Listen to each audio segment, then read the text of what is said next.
book 2 floor seats to this concert, and you click it, and then it just says books. So I'm going to show you what's good, what's new, what's meh, and what's a bit overhyped, I think. So I'm going to start with Android 17, just because every year, updates to Android get smaller and smaller and more incremental. So I was really curious to see what they were going to get. This year, it's not a visual redesign, but there are some added features, and then there's some Gemini stuff sprinkled on. Spoiler alert, that's the stuff that they're so hyped about. That's the stuff that makes them say it's the biggest Android update ever.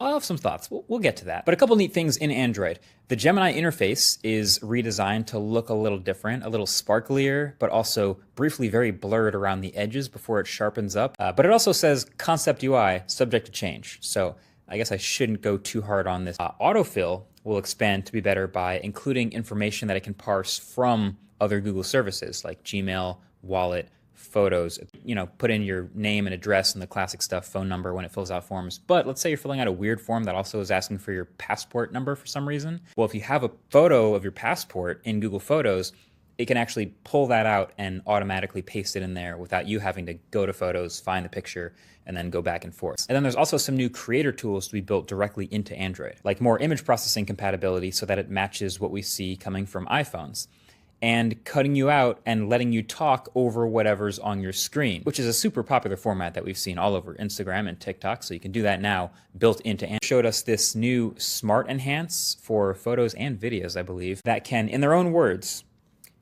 reveal breathtaking detail and clarity that you didn't even know could be there. And then they showed a before and after going from this, and Jesus Christ, just no.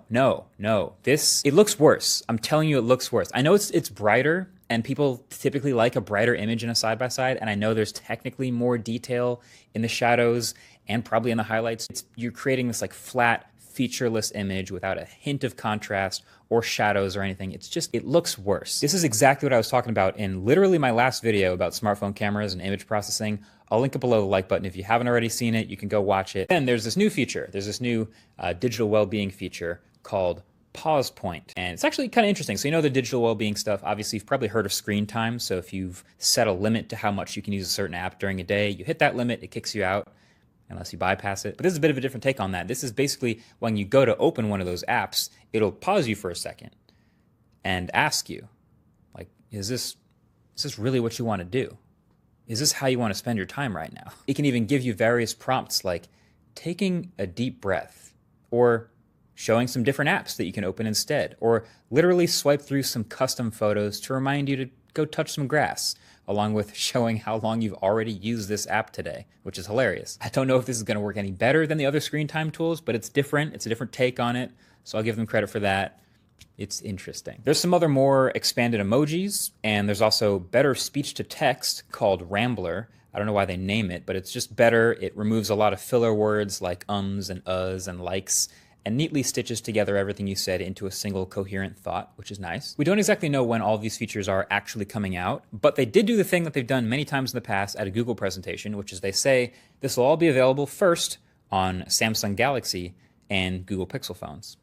They've done this many times before, but it'll be later this summer. So whenever they do come out, those will be the first devices to have it. Definitely get subscribed to see the first hands-on and actual review video, which I always do when there's a new version of Android for when that comes out. But then there's the AI stuff too, the Gemini stuff. And I expect to see a lot more Gemini on stage next week at Google I/O, but there's already some big stuff here, and they're calling a lot of it Gemini Intelligence and branding it as a new intelligence system, which is really becoming a very Google thing to do, which is giving it a new name, even though it's just some new features and updates on top of what already exists. But the idea is Gemini is going to be using what it knows about you across the system and across a bunch of other Google services to be able to help you out. And it's agentic, so it can actually take actions for you and do things on your behalf if you ask it to. Now, I know agentic AI has been a pretty big focus of a lot of these models and systems, for especially the past year or so. And Google is making some pretty big promises about what it wants these things to be able to do, but I'm not sure how I feel about some of these promises, to be honest. Like one of the promo videos has this scene in it, right? So a guy just walks up to take a picture of a concert promo poster, texts somebody about it, and they agree they want to go. So Gemini Intelligence pops up this button that says, book 2 floor seats to this concert, and you click it, and then it just says, buying tickets, and then tickets purchased. And that's it? That's the whole thing? That I feel like that can't be the whole thing, right? But this isn't new. Like, this has always been a challenge to these like promo videos. They're trying to make an ad with like the most relatable, convenient thing that you want AI to do for you. Oh, help me plan my vacation to Italy. Give me an itinerary, and then I'll just follow it blindly. But I don't trust AI to get that all right. And maybe it's just because I've seen previous generative AI things get stuff wrong in the past or hallucinate insane things like we've talked about. But I don't think there's going to be a one-click buy me these floor seats at a concert button that I would trust to press and it'll get everything right. Everything right? It's going to get the right seats. What if it gets the wrong dates or the wrong venue or the wrong, what if the price is not what I expected it to be? So I tweeted this just to make sure I'm not insane, asking if anyone else would trust this. And about 99 out of every 100 replies were just like, absolutely not. I would also not trust this button. One of the replies, though, was Dieter Bohn from Google saying there should actually be more steps in the checkout process. They couldn't fit it all in the promo video. And I would really like to see these steps, right? Because maybe it still would let me like pick the date and verify the exact location and make sure everything's correct and set a price that I'm willing to pay. In which case, it let me do all the same stuff without having to go to the Ticketmaster website, which honestly is that's still a win. But until I see that whole flow, I'm definitely in the skeptical category because as of right now, this counts as like advertising a thing, a one-click thing that doesn't actually exist. But Gemini Intelligence will also let you make custom widgets, which I thought was really convenient. Like literally just a temporary widget for something like a trip you're about to be on or some event you've got coming up, where again, it sorts through everything it knows about that trip through the services it's connected to, like the weather and the flight information. Basically, you choose exactly what you want to show up and it makes a widget for you. And then when you're done, you can just get rid of it. And this specifically, I think, is one of the best strengths of Android. Not just like this one example, but the ability to do a lot of customization and do a ton of detailed personalization inside of something without knowing exactly how to do it. Like we've had this ability in Google Home before where there's a ton of, most people just do like the one-click light bulb, very simple stuff, but there's also tons of automations built in. And if you don't know how to use it, you might never touch it.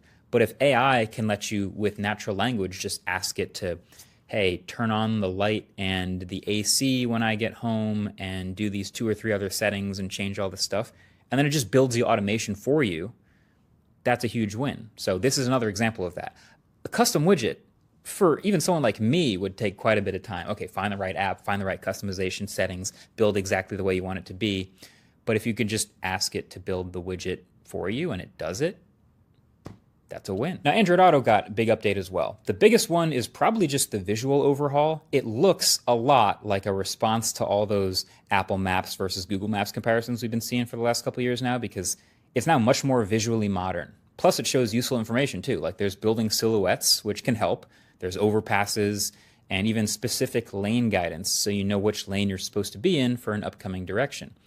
And then there's also the app drawer swipe over from the left side, or the widgets that live over to the right side, which again are fully customizable. So we love to see that. Plus all the Gemini Intelligence features like making your own widget or Magic Queue, if it works, should still be here. So that's useful. And then maybe the most interesting feature, at least to me, was the ability to not only adapt to whatever screen is in your car, but then you can play full screen YouTube videos in HD on the screen of the car while you're parked. Which sounds insane, but if you're an electric car, you might sit there and charge for like 30, 40 minutes. So that seems like a reasonable thing to want to do. But then when you go to drive away, the video smoothly slides over to disappear, not be distracting anymore, but it becomes automatically a background audio podcast, which is nice. But I just don't know how the phone knows that you shifted into drive. Because the video, it kind of implied that you shift into drive and then the video goes away. And maybe it can use your GPS data to understand that you're moving and it'll eventually go away. But it's just, I'm not sure how seamless that will be. We'll see. Also, if you don't have YouTube Premium, does it still do background play or do you need YouTube Premium for that feature? Oh, and they're also expanding AirDrop support from Android to iPhone with a bunch of new devices. You love to see it. Can't wait to AirDrop a photo from my OnePlus 15 to my MacBook Pro. It's going to be great. But then last but not least, they showed us the beginning of a totally new product category called Google Books. And it's just Chromebooks, but with an update. So they had to rename it. See, a lot of the demos they showed for these Google Books looks a lot like the Chrome OS we already know and love. It's got the browser, the tabs, but we also can run Android apps. And of course, it can still do all of the Gemini intelligence stuff that we just saw, like custom widgets. So that's all very convenient. The big new feature really is the AI-enabled cursor. So you wiggle that cursor and it lets you turn it into essentially a multimodal portal for all things Gemini. It's really neat. So you can click on an image to learn more about it, or even click on multiple images, drag them together, and then combine them with Nano Banana, and it will visualize those images all combined together. It just kind of lets you click around and do whatever you want in Gemini land. Click on some text to draft a reply to it, or learn more about that text. It's a genuinely very smart idea, since the cursor is like the one universal thing everybody understands. Making that magical and super convenient, I think, levels this thing up. Now, the way they described it, Google Book is not just like a single laptop made by Google, like you would think. It is more of a new generation of Chromebooks made by a couple different manufacturers. They said HP, Dell, Lenovo, Acer, and Asus. And the way you'll know it's a Google Book and not just any Chromebook, premium craftsmanship and the glow bar. On the back, there's this really sick RGB glowing bar. I don't think they said the lights actually do anything else. Like, they said they'd be functional, but they didn't say what any of those functions would be. Like, I think a battery indicator would be cool, like turn green when it's done or give me a notification light, but they didn't say any of that. It's mostly just looks cool. Hopefully the things don't end up being much more than $1,000. Otherwise it might be an unfortunate throwback to the Chromebook Pixel days. So you might have noticed my CR48 back here. Really like that thing. Anyway, let me know what you guys think of all these new AI features built into Google and Android. Honestly, I'm very excited to test it. I think mostly my take is the smaller stuff seems the most convenient. Like the new autofill stuff is going to be really nice. Also, the new Android Auto seems like it's going to be really nice. But we'll have to get our hands on all of it and test it and the agentic stuff and all of that. So let me know in the comment section what you want to see. Thanks for watching. Catch you guys next one. Peace.